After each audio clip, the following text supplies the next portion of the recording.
2018 డిసెంబర్లో ఆనాడు జరిగిన ఎన్నికల్లో చంద్రశేఖరరావు కుట్ర చేసి కక్షపూరితంగా వేలాది మంది పోలీసులను పెట్టి నా ఇంటి తలుపులు బద్దలు కొట్టి అర్ధరాత్రి పూట అరెస్టు చేసి జైల్లో నిర్బంధించి ఆనాడు కొడంగల్లో ఓడించిండు. కొడంగల్లో ఓడించిన 3 నెలల్లోనే మళ్ళీ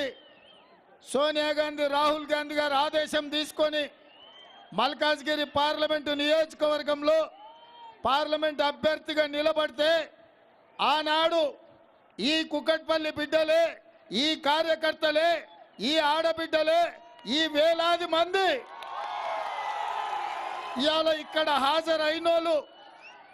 ఇక్కడ హాజరు కాని అపార్ట్మెంట్లలో ఉండే చాలా మంది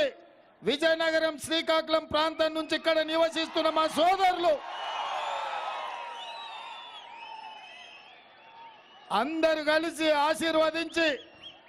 అన్యాయం జరిగింది అన్నకు ప్రశ్నించే గొంతుగా ఉండాలి, గల్లీ నుంచి ఢిల్లీ వరకు పేదోళ్ళ కోసం కొట్లాడాలి అని చెప్పి ఆనాడు మీరందరూ కలిసి నాకు అండగా నిలబడి గెలిపించారు. ఆయల్లా మీరు ఆశీర్వదించారు కాబట్టి, మీరు గెలిపించారు కాబట్టి గల్లీ నుంచి ఢిల్లీ వరకు ప్రశ్నించే గొంతుగానై